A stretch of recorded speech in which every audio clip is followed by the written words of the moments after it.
mente não confiou no passado. Eu não sabia em quem confiar, ela disse.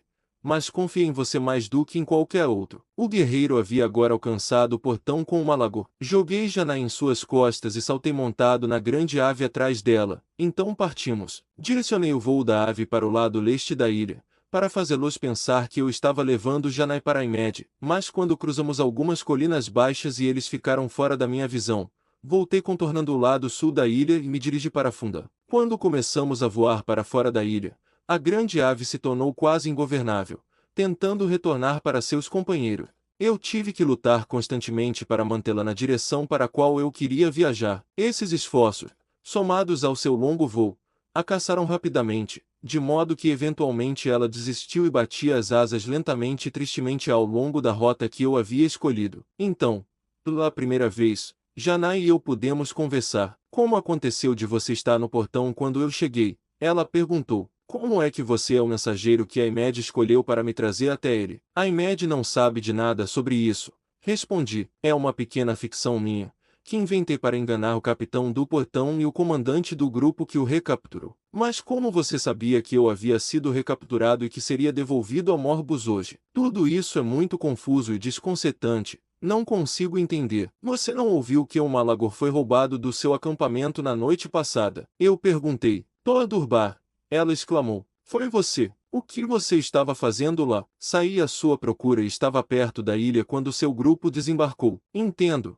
Ela disse. Que astuto e corajoso. Se você tivesse acreditado em mim e confiado em mim, eu disse, poderíamos ter escapado, mas não acredito que eu teria sido tão tolo a ponto de ser recapturado. Como Citor, acreditei em você e confiei em você mais do que em qualquer outro. Ela disse. Então por que você fugiu com Citor? Eu insisti. Eu não fugi com Citor. Ele tentou me persuadir, me contando muitas histórias sobre você que eu não queria acreditar. Finalmente, eu disse a ele de forma definitiva que não iria com ele, mas ele e Pandar vieram à noite e me levaram à fossa. Fico feliz que você não tenha ido embora com ele voluntariamente, eu disse. Posso te dizer que me senti muito bem ao pensar que ela não havia feito isso, e agora eu amava mais do que nunca. Mas de pouco adiantaria enquanto eu carregasse este corpo horrível e esse rosto monstruosamente desumano. E quanto a Vordaz? Ela perguntou em seguida. Teremos que deixar o corpo dele onde está até que Rastavas retorne. Não há alternativa. Mas se Rastavas nunca voltar? Ela perguntou,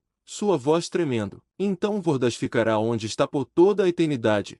Eu respondi. Que horrível! Ela suspirou. Ele era tão bonito, tão maravilhoso. Você pensava bem dele? Perguntei, e imediatamente senti vergonha de mim mesmo por aproveitar dessa maneira injusta dela. Eu pensava bem dele, ela disse, em um tom frio e objetivo, uma resposta que não era nem muito emocionante nem muito encorajadora. Ela poderia ter falado da mesma maneira de um Toato ou um Calo. Algum tempo depois do meio-dia, tornou-se evidente que o Malagor havia praticamente alcançado o limite de sua resistência. Ele começou a descer cada vez mais em direção aos pântanos e, em pouco tempo, pousou em uma das maiores ilhas que eu já tinha visto. Era uma ilha muito atraente, com colinas e vales, terras de floresta e um pequeno riacho que serpenteava até o lago, uma visão bastante incomum em Barson. No momento em que o Malagor pousou, ele caiu de lado, nos lançando ao chão, e eu pensei que estava prestes a morrer enquanto lutava e arfava ali deitado. Coitadinho, disse Janai, ele tem carregado o triplo por 3 dias, e com comida insuficiente, praticamente nenhuma. Bem, pelo menos isso nos afastou de Morbus, eu disse.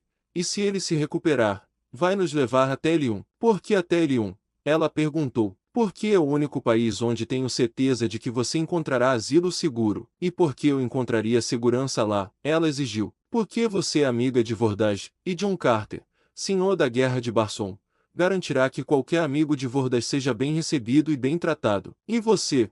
Ela perguntou. Eu devo ter estremecido visivelmente ao pensar em entrar em Lyon com esse disfarce horrível, pois ela disse rapidamente, tenho certeza de que você também será bem recebido, pois certamente merece isso muito mais do que eu. Ela pensou por um momento em silêncio, e então perguntou, você sabe o que aconteceu com o cérebro de Vordas? Citor me disse que foi destruído. Eu queria contar a ela a verdade, mas não consegui me decidir, e então disse, não foi destruído. Rastavas sabe onde está. E se algum dia eu o encontrar, será devolvido a Vordas. Não parece possível que nós dois algum dia encontremos Rastavas, disse ela tristemente. Também não me parecia provável, mas eu não desistiria da esperança. John Carter deve viver, Rastavas deve viver, e algum dia eu os encontraria. Mas e quanto ao meu corpo deitado ali, sob o edifício do laboratório de Morbo? E se a massa da sala de recipientes número 4 chegasse até o 3,17? Só de pensar nisso eu me senti tonto. E ainda assim não era impossível. Se o edifício e o corredor se enchessem com a massa, a grande pressão que ela exercer poderia muito bem quebrar a porta maciça do 3,17. Então aquelas cabeças horríveis me devorariam. Ou, se a massa se espalhasse da ilha pelos pântanos, seria impossível recuperar meu corpo, mesmo que ele permanecesse intacto para sempre. Não era uma perspectiva nada animadora, e eu achei extremamente deprimente, mas meus pensamentos foram subitamente desviados para outros assuntos por uma exclamação de Janai. Olha, ela gritou. Virei na direção que ela estava apontando, para ver um número de criaturas estranhas vindo em nossa direção em saltos prodigiosos. Que fossem alguma espécie de ser humano era aparente, mas havia variações que os tornavam diferentes de qualquer outro animal em Marte. Eles tinham pernas longas e poderosas, cujos joelhos estavam sempre flexionados, exceto logo após o impulso de um de seus prodigiosos saltos, e tinham caudas longas e fortes. Fora isso, pareciam bastante humanos em conformação. À medida que se aproximavam, notei que estavam completamente nus, exceto por um simples arnês que sustentava uma espada curta de um lado e um punhal do outro. Além dessas armas, cada um carregava uma lança na mão direita. Eles rapidamente nos cercaram, permanecendo a uma pequena distância de nós, agachados com os joelhos dobrados enquanto se apoiavam em seus pés largos e achatados em suas caudas. Quem é você? E o que está fazendo aqui? Exigiu um deles, me surpreendendo pelo fato de que ele sabia falar. Estávamos voando sobre sua ilha. Respondi, quando nosso malagor ficou cansado e foi forçado a pousar para descansar. Assim que pudermos, continuaremos nosso caminho. O sujeito balançou a cabeça. Vocês nunca deixarão Gole, disse ele. Estava me examinando de perto. O que você é? Perguntou. Sou um homem, disse, exagerando um pouco. Ele balançou a cabeça. E isso aí? Apontou para Janai. Uma mulher. Respondi. Invamente ele balançou a cabeça. Ela é apenas meia mulher, disse. Não tem como criar seus filhotes nem mantê-los aquecidos. Se tivesse, eles morreriam assim que nascessem. Bem, esse era um assunto que eu não via motivo para abordar, então fiquei em silêncio. Janai parecia levemente divertida, pois, se fosse nada mais, era extremamente feminina. O que pretendem fazer conosco? Exigi. Vamos levá-lo até o jegue, e ele decidirá. Talvez ele deixe você viver e trabalhar, talvez ele destrua você. Você é muito feio, mas parece forte. Você deve ser um bom trabalhador. A mulher parece inútil, se é que pode ser chamada de mulher. Eu estava perdido quanto ao que fazer. Estávamos cercados por pelo menos 50 guerreiros, bem armados, embora de maneira rudimentar. Com minha força extraordinária, talvez pudesse destruir muitos deles, mas, no final, tinha certeza de que eles iriam me dominar e me matar. Seria melhor ir com eles para seu GD e aguardar uma oportunidade melhor de fuga. Muito bem, eu disse, iremos com você. Claro que irão, disse ele. O que mais poderiam fazer? Eu poderia lutar, eu disse. Porro, você gostaria de lutar, não é? Ele perguntou. Bem, acho que, se for esse o caso, o GD irá acomodá-lo. Venha conosco. Eles nos conduziram de volta pelo riacho e subiram uma pequena elevação de terreno, além da qual vimos uma floresta, à beira da qual havia uma aldeia com casas de palha. Aquela, disse o líder, apontando, é Gole, a maior cidade do mundo. Lá, em seu grande palácio, habitam Anatok, Jade Gole e toda a ilha de À medida que nos aproximávamos da vila, algumas centenas de pessoas vieram nos receber. Havia homens, mulheres e crianças, e quando examinei as mulheres percebi porque o líder do grupo que nos havia capturado achava que Janai não era totalmente feminina. Esses goleanos da ilha de são marsupiais ovíparos. As fêmeas põem ovos que carregam em uma bolsa na parte inferior do abdômen. Nessa bolsa os ovos eclodem,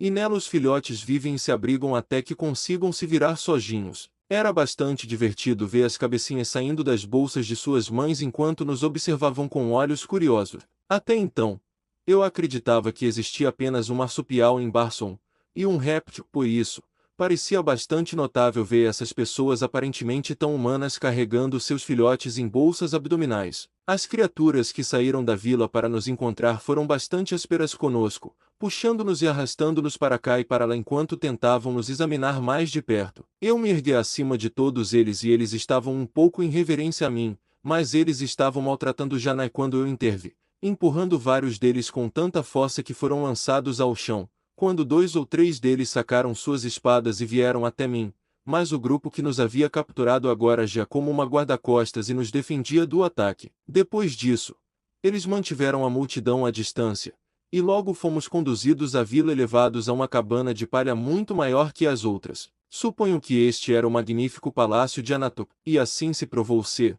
E logo o próprio Gede emergiu do interior com vários homens e mulheres e uma horda de crianças. As mulheres eram suas esposas e suas acompanhantes, os homens eram seus conselheiros. Anatok parecia muito interessado em nós e fez muitas perguntas sobre nossa captura, e então nos perguntou de onde viemos. Viemos de Morgul, eu disse, e estamos a caminho de Hélio. Morgus velho, ele repetiu, nunca ouvi falar deles. Pequenas vilas, sem dúvida, habitadas por selvagens. Que sorte temos de viver em uma cidade tão esplêndida quanto Gole. Você não acha?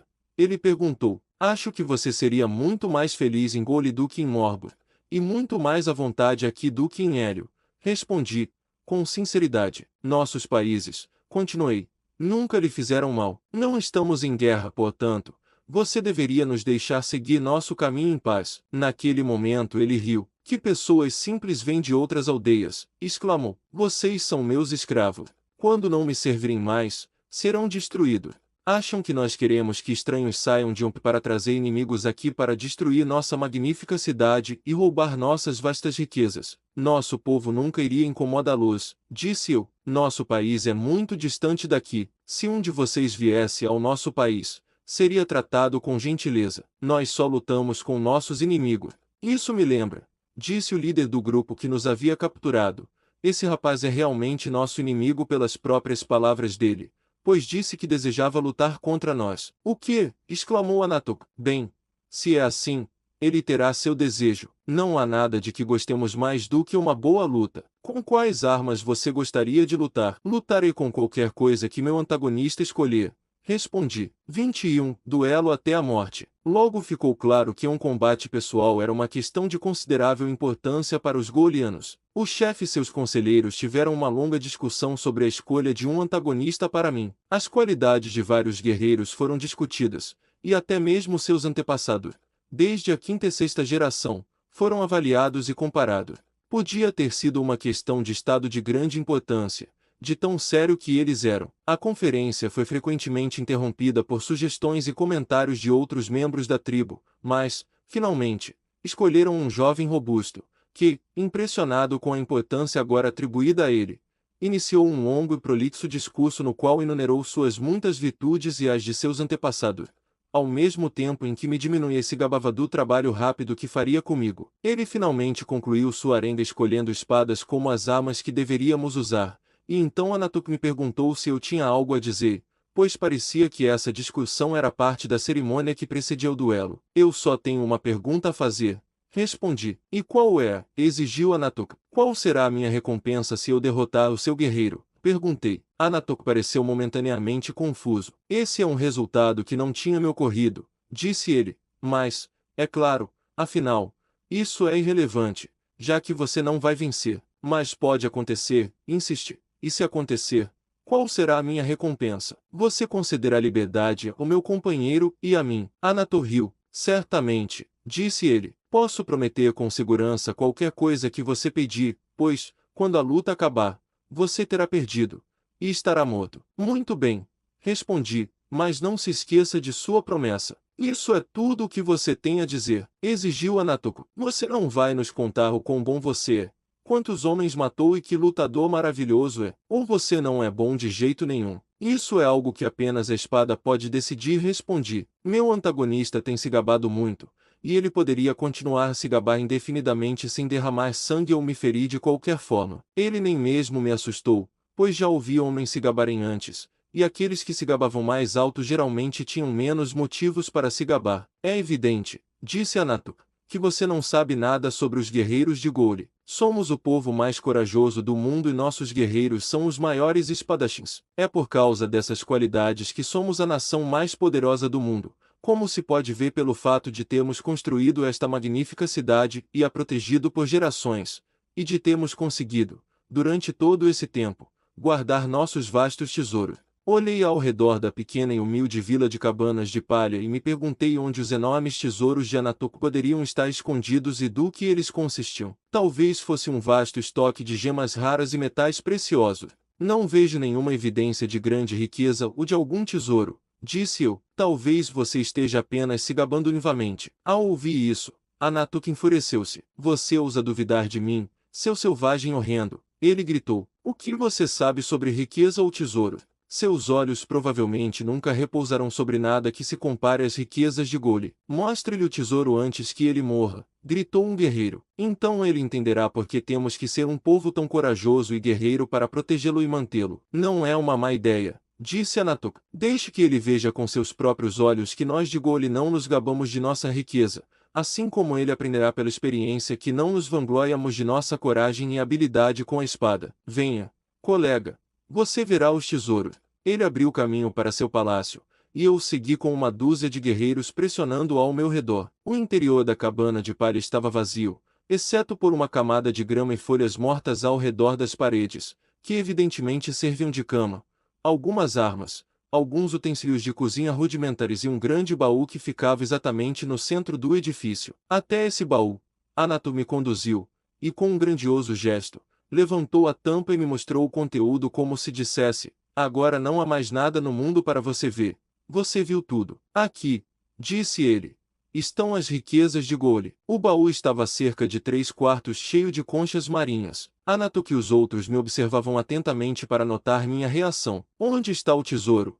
Perguntei. Isso não passa de conchas. Anatok tremia com raiva contida. Seu pobre selvagem ignorante, ele gritou. Eu poderia saber que você não poderia apreciar o verdadeiro valor e a beleza do tesouro de Gole. Venham, vamos com a luta. Quanto mais rápido você for destruído, melhor estará o mundo. Nós, Goleanos, não suportamos ignorância e estupidez. Nós, que somos as pessoas mais inteligentes e sábias do mundo. Vamos, eu disse. Quanto mais rápido a gente acabar, melhor. Parecia que a preparação para o duelo era uma cerimônia bastante formal. Formou-se uma procissão com Anatok e seus conselheiros à frente. Logo depois, seguindo meu antagonista, havia uma guarda de honra composta por cerca de 10 guerreiros. Atrás deles, eu seguia, e teria estado sozinho não fosse pelo fato de eu ter levado Janai comigo. Nem eles levantaram quaisquer objeções a isso. O restante da tribo, incluindo guerreiros, mulheres e crianças, seguia atrás de nós.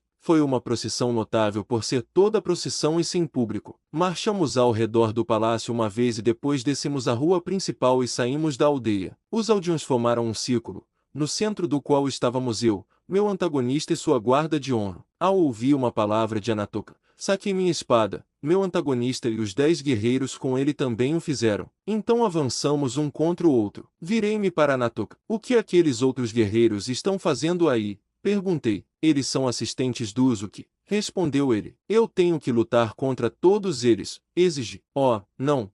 Respondeu Anatok. Você lutará apenas contra Uzuki, e os assistentes dele só irão ajudá-lo se ele estiver em apuro. Na realidade, então, eu teria que lutar contra 11 homens. Lute, covarde, gritou Anatok. Queremos ver uma boa luta. Virei-me novamente para Uzuki e seus ajudantes. Eles estavam vindo em minha direção muito, muito lentamente, e faziam caretas para mim como se tentassem me assustar. Tudo aquilo me parecia tão ridículo que não pude deixar de rir. Ainda assim, sabia que era sério, pois as chances de 11 contra 1 eram fortemente contra mim, mesmo que os 11 pudessem ser espadachins inferiores. Meu rosto era por si só extremamente horrível, e de repente o torce em uma careta horrível e, com um grito selvagem, saltei em direção a eles. A reação foi surpreendente. Zuki foi o primeiro a se virar e fugir, colidindo com seus companheiros, que, por sua vez, tentaram escapar do meu ataque. Eu não os persegui, e quando viram que eu não tinha feito isso,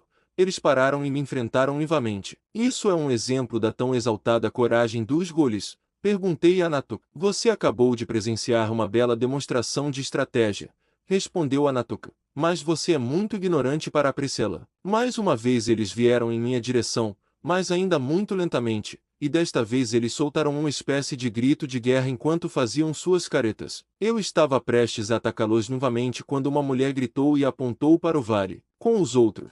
Me virei para ver o que tinha chamado sua atenção e descobri meia dúzia de selvagens, como aqueles que haviam atacado nosso barco enquanto Gunhead, Tungan e eu estávamos perseguindo Sitorrijanai. À vista deles, um grande lamento surgiu dos vilarejos. As mulheres, as crianças e todos, exceto um punhado de guerreiros, correram para a floresta, e eu não conseguia dizer se aqueles que permaneceram o fizeram porque estavam paralisados de medo e incapazes de correr, ou por um súbito acesso de coragem. Zuki, meu último antagonista, não estava entre eles. Ele e Anatoku corriam lado a lado rumo à floresta à frente de todos os outros. Quem são eles? Perguntei a um guerreiro que estava perto de mim. Os devoradores de homens. Ele respondeu. Depois do último ataque deles, fomos escolhidos para ser o sacrifício quando eles voltassem. O que você quer dizer? Perguntei. O sacrifício. Sim, é um sacrifício. Ele respondeu. Se não entregarmos voluntariamente 5 guerreiros a eles quando vierem, atacarão a vila e a queimarão, levarão nosso tesouro, roubarão nossas mulheres e matarão o maior número possível de nossos homens. É mais simples assim, mas é difícil para aqueles que são escolhidos. No entanto, não temos alternativa senão obedecer, pois, se não fizermos isso, a tribo nos matará com tortura. Mas por que nos entregar a eles? Perguntei. São apenas 6, e nós somos 6. Vamos lutar contra eles. Temos tanta chance de vencer quanto eles. Eles olharam para mim surpresos. Mas nós nunca lutamos contra ninguém, disseram, a menos que os superemos em número 10-1. Não seria uma boa estratégia. Esqueçam sua estratégia, ordenei. Enfrente-me esses homens comigo. Você acha que poderíamos? Perguntou um deles a outro. Nunca foi feito antes, foi a resposta. Isso não é motivo para que não possa ser feito agora. Retruquei. Se vocês me derem nem que seja um pouco de ajuda, podemos matá-los todos. Me dê uma espada, disse Janai. E eu também vou ajudar. Vamos tentar, disse um dos Golians. Por que não? Exigiu outro. De qualquer forma, vamos morrer. Os selvagens já haviam se aproximado e estavam bem perto de nós. Eles riam e conversavam entre si, lançando olhares de desprezo para os Golians. Vamos, disse um. Joguem as armas e venham conosco. Como resposta, avancei de um salto e dividi o sujeito da coroa ao externo com um único golpe. Os 5 golianos avançaram lentamente. Eles não tinham disposição para lutar, mas quando viram o sucesso do meu primeiro golpe, ficaram encorajados.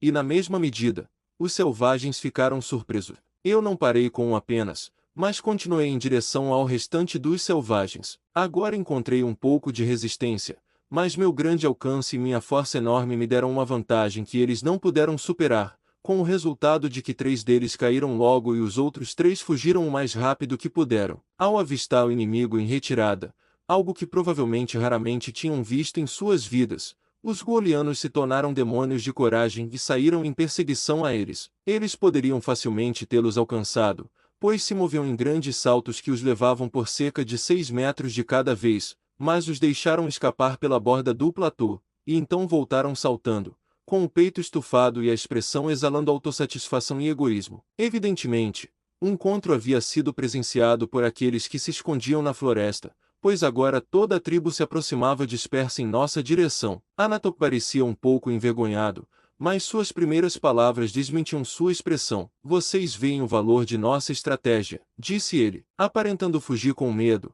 Os atraímos e então os destruímos. Você também não está me enganando nem a si mesmo. Eu disse, vocês são uma raça de fanfarroneiros e covardes. Salvei os 5 homens que você teria dado como tributo sem qualquer esforço para defendê-lo. Você permitiu que 6 selvagens derrotassem você e todos os seus guerreiros. Eu poderia matar todos vocês sozinho, e você sabe disso. Agora exijo que me recompense pelo que fiz, permitindo que eu e meu companheiro permaneçamos aqui em segurança até que possamos planejar continuar nossa jornada. Se recusar, será o primeiro a sentir o fio da minha espada. Você não precisa me ameaçar, disse ele, tremendo. Minha intenção era lhe conceder sua liberdade como recompensa pelo que você fez. Você é livre para permanecer conosco, e para ir e vir como quiser. Pode ficar pelo tempo que quiser, se lutar contra nossos inimigos quando eles vierem. XXI rumo à funda. No dia seguinte, Janai e eu fomos procurar nosso Malagor para ver se ele havia se recuperado,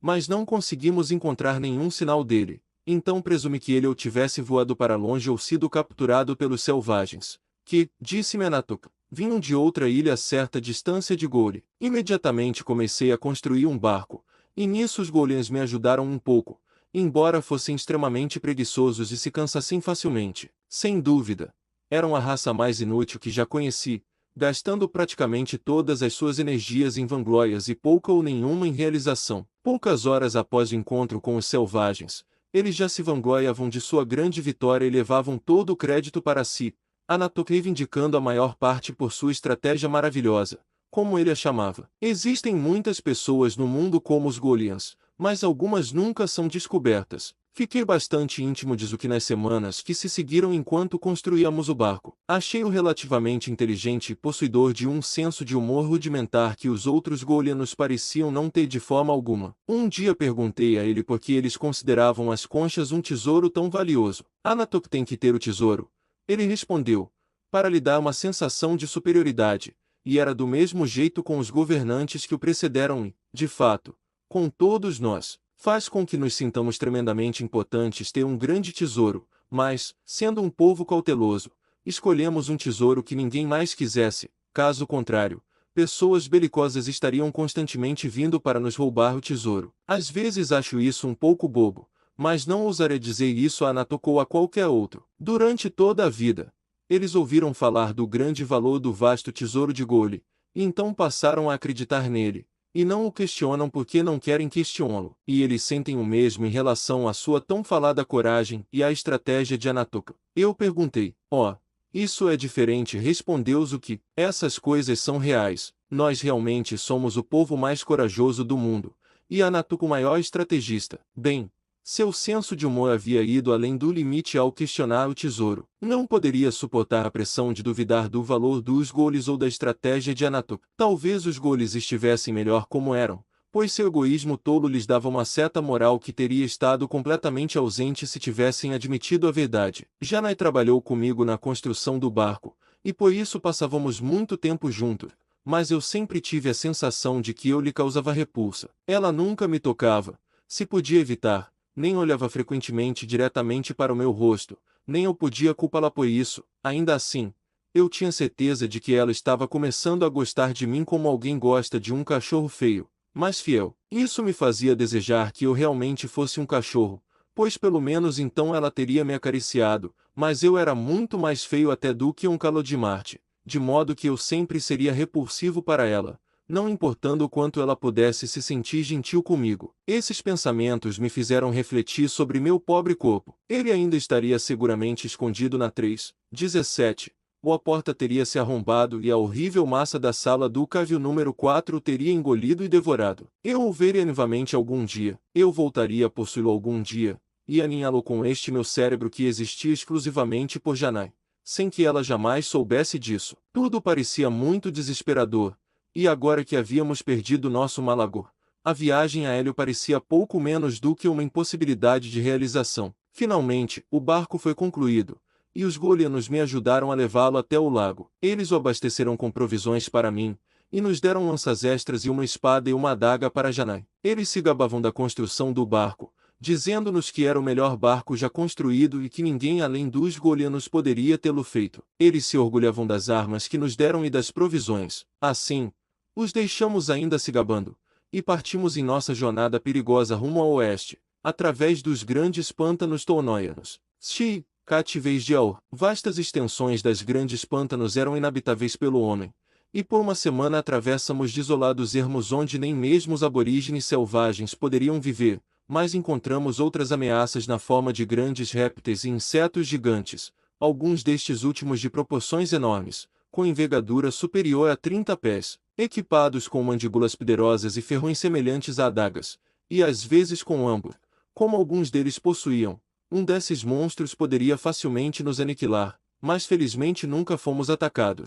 Os répteis menores dos pântanos eram suas presas naturais e testemunhamos muitos confrontos nos quais os insetos sempre saíam vitoriosos. Uma semana depois de deixarmos Gole, Estávamos remando um dia através de um dos inúmeros lagos que pontilham os pântanos quando, baixo no horizonte à nossa frente, vimos um grande navio de guerra se movendo lentamente na nossa direção. Instantaneamente meu coração pulou de alegria. John Carter, eu gritei. Ele finalmente chegou. Janai, você está salva. E Rastavas estará com ele, disse ela.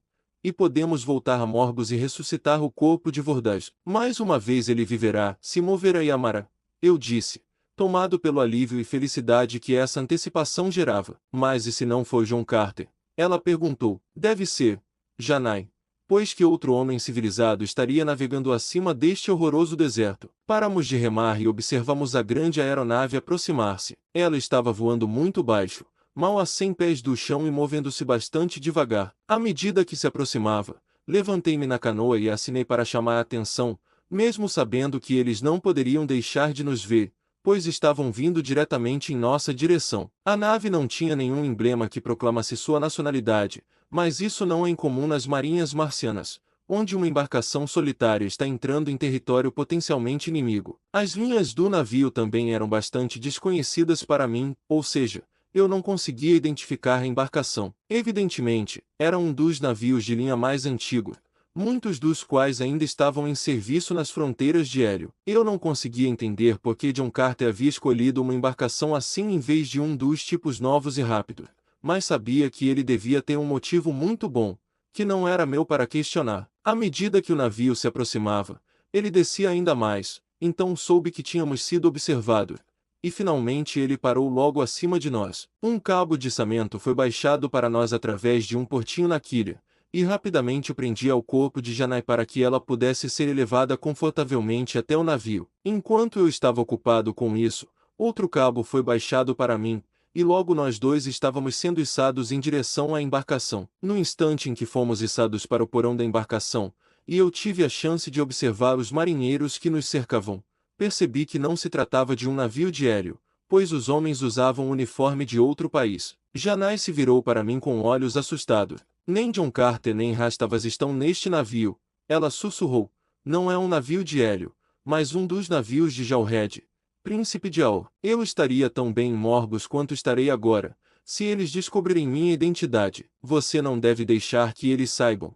Eu disse, você é de Hélio, lembre-se disso. Ela assentiu, compreendendo. Os oficiais e marinheiros que nos cercavam estavam muito mais interessados em mim do que em Janai, comentando livremente sobre minha feiura. Fomos imediatamente levados ao convés superior e perante o oficial comandante. Ele me olhou com repugnância mal disfarçada. Quem é você? Ele exigiu. E de onde você vem? Eu sou um orma de Morbor.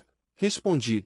E minha companheira é uma garota de Hélio, amiga de John Carter, senhor da Guerra de Marte. Ele olhou para Janai por um momento, longo e profundamente. Então, um leve sorriso malicioso surgiu em seus lábios. Quando você mudou de nacionalidade? Janai perguntou. Não precisa tentar negar sua identidade. Janai, eu conheço você. Eu reconheceria esse rosto em qualquer lugar, entre milhões, pois seu retrato está pendurado na minha cabine assim como está na cabine do comandante de cada navio de Aur, e grande será a recompensa daquele que a trouxer de volta para Jalred, o príncipe. Ela está sob a proteção do Senhor da Guerra de Marte. Eu disse. Não importa qual recompensa Jalred tenha oferecido, John Carter lhe dará mais se você devolver Janai a Hélio. Quem é essa coisa? O comandante exigiu de Janai, acenando com a cabeça em minha direção. Você não era prisioneira dele. Não.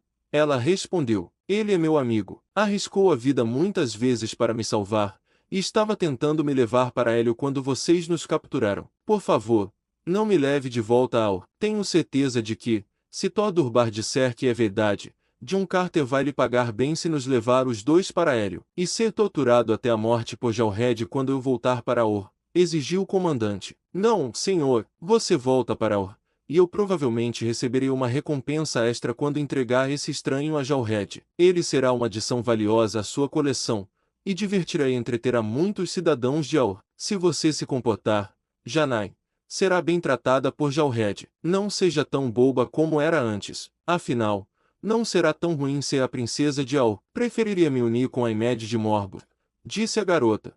E antes disso, eu preferiria morrer. O comandante deu de ombro.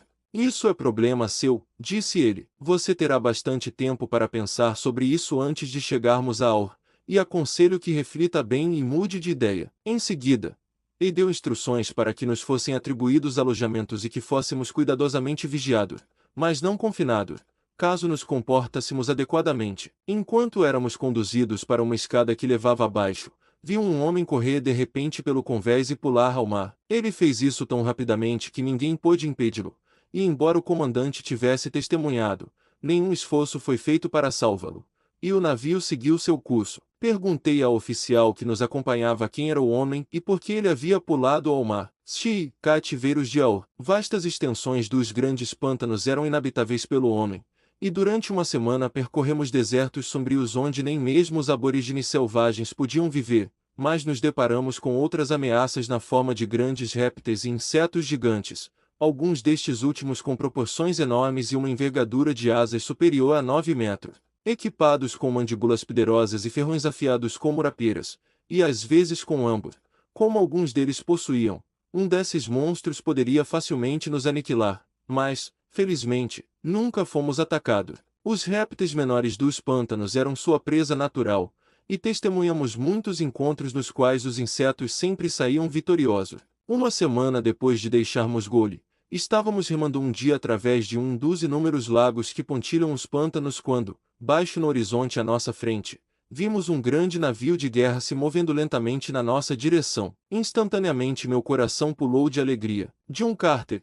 eu gritei. Ele finalmente chegou. Janai, você está salva, e Rastavas estará com ele. Ela disse. E podemos voltar para Morbus e ressuscitar o corpo de Vordaz. Mais uma vez ele viverá, e se moverá, e amará. Eu disse, tomado pelo alívio e felicidade que essa antecipação gerava. Mas e se não for John Carter? Ela perguntou. Deve ser, Janai, pois que outro homem civilizado voaria acima deste deserto horroroso. Paramos de remar e observamos a grande aeronave aproximar-se. Ela voava muito baixo, mal a 30 metros do chão, e movia-se bastante devagar. À medida que se aproximava, levantei-me na canoa e acenei para chamar a atenção, mesmo sabendo que eles não poderiam deixar de nos ver, pois vinham diretamente em nossa direção. A nave não tinha nenhum emblema que proclamasse sua nacionalidade, mas isso não é incomum nas marinhas marcianas, onde uma embarcação solitária está entrando em território potencialmente inimigo. As linhas do navio também eram bastante desconhecidas para mim, ou seja, eu não conseguia identificar a embarcação. Evidentemente, era um dos navios de linha mais antigos, muitos dos quais ainda estavam em serviço nas fronteiras de Hélio. Eu não conseguia entender por que John Carter havia escolhido uma embarcação assim em vez de um dos tipos novos e rápidos, mas sabia que ele devia ter um motivo muito bom, que não era meu para questionar. À medida que o navio se aproximava, ele descia ainda mais, então soube que tínhamos sido observados.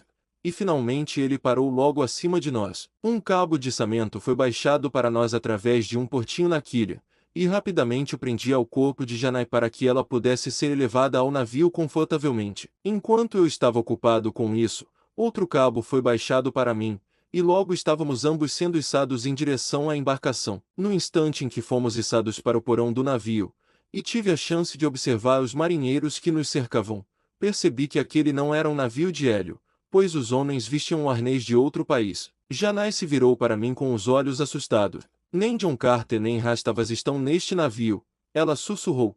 Não é um navio de Hélio, mas um dos navios de Jalred, príncipe de Aur. Eu estaria tão bem em Morbus quanto estarei agora, se eles descobrirem minha identidade. Você não deve deixá-los saber. Eu disse. Você é de Hélio, lembre-se disso. Ela assentiu, compreendendo. Os oficiais e marinheiros que nos cercavam estavam muito mais interessados em mim do que em Janai, comentando livremente sobre minha feiura. Fomos imediatamente levados ao convés superior e perante o oficial comandante. Ele me olhou com repugnância mal disfarçada. Quem é você? Ele exigiu. E de onde você vem? Eu sou um orma de Morbus. Respondi. E minha companheira é uma garota de Hélio, amiga de John Carter, senhor da Guerra de Marte. Ele olhou para Janai por um momento, longo e profundamente. Então, um leve sorriso malicioso surgiu em seus lábios.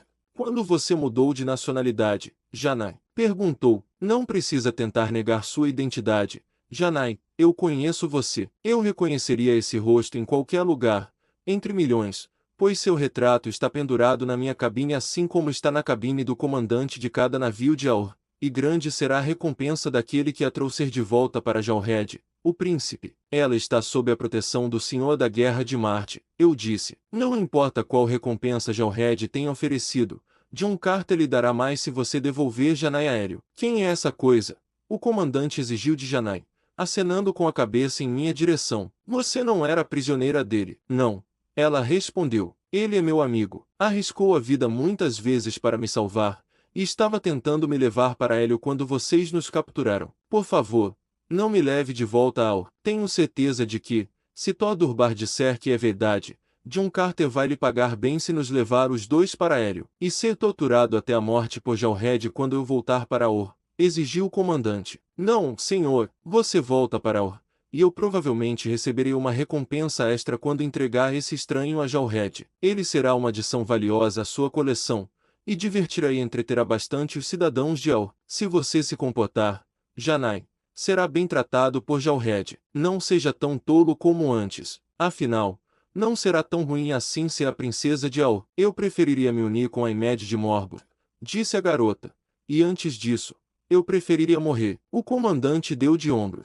Isso é problema seu, disse ele. Você terá bastante tempo para pensar sobre isso antes de chegarmos a Al, e aconselho que reflita bem e mude de ideia. Em seguida, ele deu instruções para que nos fossem atribuídos alojamentos e que fôssemos vigiados cuidadosamente, mas não confinados, caso nos comportássemos adequadamente. Enquanto éramos conduzidos para uma escada que levava abaixo, viu um homem correr de repente pelo convés e pular ao mar. Ele fez isso tão rapidamente que ninguém pôde impedi-lo, e embora o comandante tivesse testemunhado, nenhum esforço foi feito para salvá-lo, e o navio seguiu seu curso. Perguntei ao oficial que nos acompanhava quem era o homem e por que ele havia pulado ao mar. Ele era um prisioneiro que evidentemente preferia a morte à escravidão em Al, explicou. Ainda estávamos muito baixos acima da superfície do lago, e um dos marinheiros que tinha corrido para a murada quando o homem havia saltado ao mar gritou que o sujeito estava nadando em direção ao nosso caiaque abandonado. Ele não vai durar muito nos grandes pântanos tornoianos, comentou o oficial, enquanto dissemos em direção às nossas cabines. Janai recebeu a melhor cabine do barco, pois esperavam que ela se tornasse a princesa de Aor e queriam tratá-la bem e conquistar seu favor. Fiquei aliviado ao saber que, pelo menos até chegarmos a Aor, ela seria tratada com toda a cortesia e consideração. Fui levado a uma pequena cabine que acomodava 2 pessoas e já estava ocupada por outro homem. Ele estava de costas para mim quando entrei, olhando pela escotilha. O oficial fechou a porta atrás de mim e partiu, e fiquei sozinho com meu novo companheiro. Quando a porta bateu, ele se virou para mim, e cada um de nós exclamou surpreso. Meu companheiro de cabine era Tungan. Ele parecia um pouco assustado quando me reconheceu, como se sua consciência estivesse o perturbando por causa de sua deserção de mim. Então é você, eu disse. Sim, e suponho que você queira me matar agora, respondeu ele. Mas não me culpe tanto. Gunhead e eu discutimos sobre isso. Não queríamos abandoná-lo, mas sabíamos que todos morreríamos se retornássemos a Morbur. Enquanto se ele e eu continuássemos na canoa, ao menos poderíamos ter uma chance de escapar. Não o culpo, disse eu. Talvez em circunstâncias idênticas eu tivesse feito o mesmo. Aconteceu que foi melhor você me abandonar, porque por causa disso consegui chegar a Morbus em algumas horas e resgatar Janai quando ela chegou com o grupo que a havia capturado. Mas como você acabou a bordo deste navio, Gunhead e eu fomos capturados cerca de uma semana atrás, e talvez tenha sido para melhor, pois estávamos sendo perseguidos por nativos quando este navio apareceu, assustando os nativos. Sem dúvida, teríamos sido capturados e mortos de outra forma, e eu, por minha vez, fiquei feliz em embarcar, mas Gunhead não. Ele não queria ir para Or, e a escravidão. Tudo pelo que ele vivia era para voltar a Tonal. E onde está Gunhead agora? Perguntei. Ele acabou de pular ao mar. Eu estava observando quando você entrou. Ele nadou até a canoa, que presumo ser aquela de onde você foi levado, e já está remando em direção a Tonal. Espero que ele consiga chegar lá, disse eu. Ele não conseguirá, profetizou Tungan. Não acredito que qualquer homem vivo consiga passar sozinho pelos horrores deste pântano infernal. Você já percorreu um longo caminho, lembrei a ele. Sim, mas quem sabe o que nos espera adiante. E você não se opõe a ir para Or? Perguntei. Por que eu deveria? Ele perguntou. Por sua vez, eles acham que eu sou Gantungur, o assassino de Aor, e me tratam com grande respeito. Incrível! Exclamei. Por um momento esqueci que você havia assumido o corpo de Gantungur. Você acha que pode corresponder a isso e continuar a enganá-los? Acho que posso, respondeu ele. Meu cérebro não é tão lento quanto o da maioria dos Ormats. Eu disse a eles que sofri uma lesão na cabeça que me fez esquecer grande parte da minha vida passada. E até agora, eles não desconfiaram de mim. Eles nunca duvidaram de você. Eu disse, porque não conseguem conceber que o cérebro de outra criatura tenha sido injetado no crânio de Gantungur. Então, se você não lhes contar, eles nunca saberão. Ele disse, pois certamente eu não lhes contarei. Então, por favor, lembre-se de me chamar pelo meu novo nome. Do que você está sorrindo? A situação é divertida. Nenhum de nós é ele mesmo. Eu tenho seu corpo. E você tem o corpo de outro homem. Mas quem era você? Cujo cérebro está no meu corpo. Ele exigiu. Sempre me perguntei sobre isso. Continue se perguntando. Respondi, pois talvez você nunca saiba. Ele me olhou atentamente por um longo momento. De repente, seu rosto se iluminou. Agora eu sei. Ele disse, que estúpido de minha parte não ter adivinhado antes. Você não sabe de nada, eu repreendi. E se eu fosse você? Nem sequer arriscaria um palpite. Ele acenou com a cabeça. Muito bem. Thor Durbar. Será como você deseja. Para mudar de assunto, comentei, eu me pergunto o que este navio de Aur está fazendo navegando sozinho sobre os grandes pântanos de Tornolia. Já o Red, o príncipe de Aur, tem o hobby de colecionar feras selvagens. Dizem que ele possui um grande número delas. E este navio tem procurado nos grandes pântanos de Tornolia por novos espécimes. Então eles não estavam procurando Janai, não é? Não. Janai estava com você quando foi capturada. Eu só consegui vislumbrar duas figuras enquanto nosso navio passava sobre vocês. Sim, Janai está a bordo. E agora estou diante do problema de tirá-la do navio antes de chegarmos a Or. Bem, talvez você consiga realizar isso. Ele disse, eles encalham o navio ocasionalmente para caçar novos espécimes, e a disciplina é frouxa. Na verdade, eles parecem não nos vigiar de forma alguma. É por isso que Garred achou tão fácil escapar, mas nenhuma oportunidade de fuga nos foi oferecida, pois o navio virou seu nariz diretamente para Or no momento em que o comandante percebeu que ele tinha Janai a bordo, nem tocou o solo uma única vez, nem voltou a voar perto dele. Aur fica a cerca de 750 milhas terrestres diretamente ao norte do ponto em que fomos capturados, distância que o navio percorreu em cerca de 7 horas e meia. Durante esse tempo, não vi nada de Janai, pois ela permaneceu em sua cabine. Chegamos sobre Aur no meio da noite, e ficamos flutuando acima da cidade até o amanhecer, cercados por barcos de patrulha como proteção e guarda para a preciosa carga que carregávamos. Já o Red estava dormindo quando chegamos,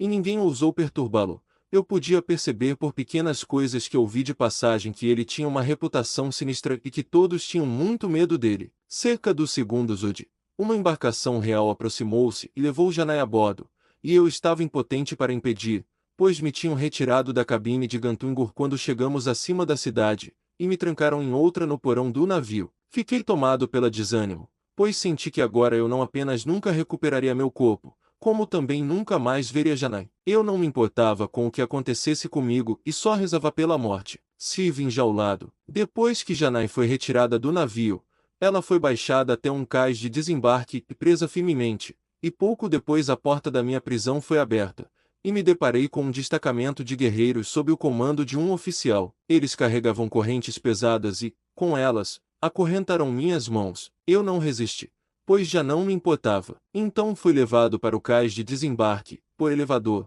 até o chão. Os guerreiros que me haviam retirado do navio eram homens que nunca tinham me visto antes. Eles mostraram grande interesse por mim, mas pareciam um pouco receosos. Quando chegamos à avenida, atraí considerável atenção, antes de ser apressadamente colocado em um veículo aéreo de solo e levado rapidamente por uma ampla avenida que levava aos terrenos do palácio. Esses veículos voadores terrestres são um meio comum de transporte privado em muitas cidades marcianas. Eles têm um teto de cerca de 30 metros e uma velocidade máxima de 60 milhas por hora. Em Aur, todo o tráfego norte-sul se move ao nível do solo nas interseções, enquanto o tráfego leste-oeste passa acima dele. O tráfego leste-oeste é obrigado a subir acima do tráfego norte-sul em cada interseção porque é uma pista curta inclinando para cima até uma altura de cerca de 3 metros em cada interseção, terminando em uma queda abrupta na própria interseção. Essas inclinações forçam todo o tráfego leste-oeste a subir acima das interseções do tráfego norte-sul. Todo o tráfego de veículos é realizado em apenas uma direção em qualquer avenida, com a direção do fluxo alternando, de modo que metade das avenidas transporta o tráfego em uma direção e a outra metade na direção oposta. As conversões à esquerda são feitas sem diminuir a velocidade pelo simples expediente de passar acima de ambas as faixas de tráfego. O resultado é que o tráfego flui constantemente em todas as direções a uma velocidade média de cerca de 50 milhas por hora. As áreas de estacionamento são frequentes e podem ser encontradas dentro de edifícios em um nível de aproximadamente 18 metros acima do pavimento. O tráfego de pedestres norte-sul se move sem interrupção em qualquer direção em ambos os lados das ruas norte e sul ao nível do solo, e de forma semelhante, nas ruas leste e oeste através de passagens subterrâneas nas interseções das ruas. Abordei essa questão do controle de tráfego em uma cidade marciana com algum detalhe, e talvez de forma tediosa, por causa do que John Carter me contou sobre a congestão e confusão no gerenciamento do tráfego nas cidades terrestres, e na esperança de que os inventores de nosso planeta irmão sejam incentivados a desenvolver veículos aéreos terrestres semelhantes aos comumente usados nas cidades de Marte. Os terrenos do palácio, que eram nosso destino, cobriam uma área de cerca de 80 acres. As avenidas que levavam até ele eram ladeadas pelos palácios da nobreza, logo após os quais ficavam as lojas e hotéis de melhor qualidade. Aurra é uma cidade pequena e a única no Principado que poderia reivindicar a dignidade de tal título, as outras sendo apenas vilarejos pequenos e espalhados. O principal negócio do Principado é a criação de totes e tidars, sendo os primeiros os animais de sela e os últimos os enormes animais de tração de Marte. Ambos também são criados para alimentação, e ao exporta carnes preservadas, couros e outros subprodutos para Dor, Funda e Tonol. Aurra é a meca dos vaqueiros do interior, homens durões, profanos, beligerantes, bons gastadores, sempre com bastante dinheiro. Assim, é de qualquer forma uma cidade interessante, embora mal se possa apreciá-la de dentro de uma jaula em um jardim zoológico, que é exatamente onde cheguei alguns minutos depois de ser conduzido pelo portão traseiro dos terrenos do palácio. Aqui, em ambos os lados de uma avenida, havia jaulas, fossos e coves contendo exemplares de uma grande variedade da vida animal marciana, uma exposição da fauna de um planeta que deve ter sido instrutiva e certamente era divertida e agradável para as multidões que passavam pela avenida diariamente, pois a esta parte dos terrenos do palácio o público tinha livre acesso durante as horas de luz do dia. Uma característica única da exibição zoológica de Jawhead, príncipe de Aur, era a inclusão de vários tipos de humanos marcianos. Na gaiola à minha esquerda havia um enorme homem verde, com seus dentes de marfim e 4 braços, e à minha direita havia um homem vermelho de prata. Havia todos os itidars e os grandes macacos brancos de Barson, monstros ferozes e peludos, muito semelhantes ao homem, e talvez, os mais temidos de todos os animais marcianos. Perto de mim também havia 2 aps, monstros árticos de Ocar. Esses grandes animais são cobertos de pelo branco, e têm 6 pernas, 4 das quais são curtas e pesadas e sustentam o corpo sobre a neve e o gelo. As outras 2 se estendem a partir de seus ombros, de cada lado de seu longo e poderoso pescoço, e terminam em mãos brancas e sem pelo, com as quais ele agarra e segura sua presa. A cabeça e a boca, disse-me John Carter, são semelhantes às de um hipopótamo terrestre, exceto pelo fato de que, a partir dos lados planos da mandíbula inferior, 2 enormes chifres curvam-se levemente para baixo, em direção à frente. Seus 2 enormes olhos se estendem em grandes manchas ovais desde o centro do topo do crânio até os lados da cabeça, abaixo das raízes do chifre, de modo que essas armas realmente crescem a partir da parte inferior dos olhos, que são compostos por vários milhares de ocelos cada. Cada ocelos possui sua própria pálpebra, de modo que o app pode fechar quantas facetas de seus olhos desejar. Havia bantes, calotes, darsens, oluts, sits, sorax, ursos e muitas outras bestas, insetos e homens, incluindo até mesmo um caudane, um dos estranhos homens-aranha de Banton. Mas quando me colocaram na minha jaula, imediatamente me tornei o espécime mais valioso da exposição. Devo admitir que eu era, de longe, a criatura mais horrenda do zoológico. Talvez com o tempo eu devesse ter me orgulhado dessa distinção, pois atraía muito mais atenção do que até mesmo as mais terríveis das horrendas feras que Jawhead conseguiu reunir. Multidões boquiabertas ficaram em frente à minha gaiola, muitas delas cutucando-me com varas ou jogando pedrinhas ou pedaços de comida. Logo um atendente chegou com uma placa que tive a oportunidade de ler antes que ele a fixasse perto do topo da minha gaiola, para o benefício e instrução do público ormado do Morbor. Um monstro semelhante a um homem capturado nos desertos das grandes pântanos tolnoianos. Eu estava na minha gaiola há cerca de 2 horas quando um destacamento da guarda do palácio entrou pela avenida e expulsou todos os espectadores do zoológico. Alguns minutos depois, houve um estrondo de trombetas no final da avenida e, olhando, vi um grupo de homens e mulheres se aproximando. "O que é agora?" perguntei ao homem de vermelho na gaiola ao lado da minha. O sujeito me olhou como se estivesse surpreso por eu ter poder de fala. "Jarlred vai vir te ver", disse ele. "Ele vai ficar muito orgulhoso de você, porque não há nada mais igual a você no mundo. Ele pode aprender de outra forma com o tempo", disse eu. "E para seu pesar, porque há milhões como eu e seus líderes estão planejando invadir e conquistar toda Barson." O homem vermelho riu disso, mas ele não teria rido se soubesse o que eu sabia. O grupo real se aproximava, com Jarlred caminhando alguns passos à frente dos outros. Ele era um homem de aparência grosseira, com uma boca cruel e olhos astutos. Chegou e parou diante da minha gaiola, e enquanto os outros se aproximavam e paravam atrás dele, eu vi que Janai estava entre eles. Ela olhou para mim, e eu vi lágrimas formando-se em seus olhos.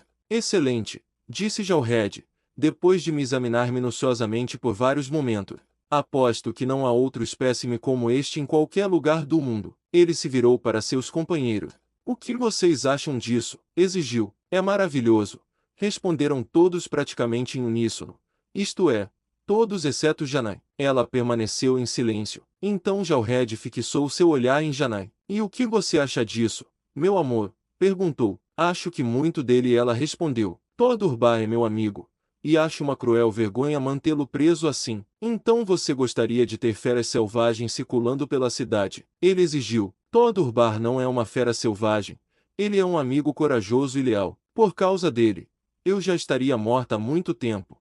E embora talvez eu tivesse ficado melhor, nunca deixarei de apreciar os perigos e dificuldades que ele enfrentou por mim. Por isso, ele será recompensado", disse Jarlred, com magnanimidade. "Ele receberá os restos da mesa real." Isso sim foi algo. Eu, um nobre de Hélio, ser alimentado com os restos da mesa de Jarlred, príncipe de Aur. Contudo, consolei-me com a ideia de que os restos de sua mesa provavelmente seriam uma refeição muito melhor do que aquela servida normalmente às feras do zoológico, e eu poderia facilmente engolir meu orgulho junto com seus restos. Claro, não tive oportunidade de conversar com Janai. Então não pude descobrir o que havia acontecido com ela, nem o que o futuro reservava para ela, caso ela soubesse. "Conte-me algo sobre você", exigiu Jarlred. "Você é apenas uma aberração, ou existem outros como você?" "Como eram seu pai e sua mãe?" "Não tive pai nem mãe", respondi. "E há muitos outros como eu, milhões de nós, sem pai e mãe", ele exigiu. "Mas algum tipo de criatura deve ter botado o ovo do qual você nasceu." "Eu não vim de nenhum ovo", respondi. "Bem", disse Jarlred, "você não é apenas a aberração mais incrível que já vi, mas também o maior mentiroso. Talvez uma boa surra te ensine maneiras melhores do que mentir para Jarlred." "Ele não mentiu", disse Janai. "Ele te contou a verdade." "Então você também", ele exigiu dela. "Você também acha que eu sou um tolo? Posso mandar bater nas minhas mulheres, assim como nos meus animais, se eles não se comportarem." "Você está provando definitivamente que é um tolo", eu disse, "pois ouviu a verdade de nós dois, e mesmo assim não acredita." "Silêncio", gritou um oficial da guarda. "Devo matar a besta presunçosa." "Jarlred." "Não", respondeu o príncipe. "Ele é valioso demais. Talvez mais tarde eu mande espancá-lo." Eu me perguntei quem teria a ousadia de entrar na minha gaiola para me bater. Eu, que poderia despedaçar um homem comum. Jal se virou e foi embora, seguido pelos membros de seu séquito. E quando eles deixaram a avenida, um público foi invamente admitido, e até anoitecer, tive que suportar o olhar e os insultos de uma multidão barulhenta e tagarela. Agora eu compreendia com que desprezo os animais enjaulados devem olhar para os seres humanos que os encaram e os contemplam com olhos arregalados. Depois que as multidões foram expulsas do zoológico, os animais foram alimentados, pois Jarlred havia descoberto que as feras em cativeiro se desenvolvem melhor se não houver multidões boquiabertas observando-os na hora da comida. E assim, Seus animais foram alimentados em paz e com a solidão que suas gaiolas proporcionavam. Eu não fui alimentado junto com os outros, mas logo depois um menino escravo veio do palácio de Gelred com uma cesta cheia de restos da sua mesa. O garoto estava com os olhos arregalados de admiração e reverência ao se aproximar da minha gaiola e me olhar. Havia uma pequena porta na frente da minha gaiola, próxima ao chão, pela qual a comida poderia ser passada para mim, mas, evidentemente, o jovem tinha medo de abri-la com receio de que eu pudesse agarrá-lo. Não tenha medo, eu disse. Não farei mal a você. Eu não sou uma fera selvagem. Ele se aproximou então e timidamente abriu a pequena porta. Não tenho medo, disse, mas eu sabia que ele tinha. De onde você é? Perguntei. De Duor, respondeu. Um amigo de um amigo meu mora lá, disse eu. E quem seria esse? Vai